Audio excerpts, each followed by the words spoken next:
বাড়িতে ঢুকলেই আপনার চোখে পড়বে এমন একটি প্রাচীন ডিজাইনের ভবন এবং তার পাশে আপনি দেখতে পাবেন এই বাড়ির মূল ভবন, যেটি এখন বেশ রং মাখানো, তবে বেশ প্রাচীন। পরিবেশটা খুবই নিস্তব্ধ, আপনারা দেখতেই পাচ্ছেন। আমার পাশে এই যে ভবনটিকে দেখতে পাচ্ছেন, এটি হচ্ছে কাজীবাড়ির পূর্বপুরুষ মোহাম্মদ আসগর আলী সাহেবের বাসভবন। দেখতে পাচ্ছেন এটি প্রায় 80 দশকের সময়ের যে বাসভবন এইটা। আর দেখতেই পাচ্ছেন এখানে ঢোকার যদি আমাদের নিষিদ্ধ আছে, ঢোকা যাবে না, তবু আমরা আপনাদেরকে বাইরে থেকে দেখাই।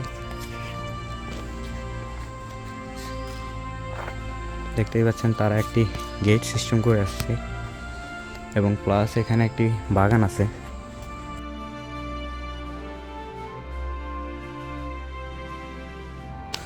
ভাবা যায় এক সময় যেখানে রাজা বাদশাদের আমেজ ছিল এবং রাজা বাদশারা বসবাস করত, এখন সেখানে কিছু গরিব অসহায় লোক আশ্রয় নিচ্ছে এবং তারা বসবাস করছে।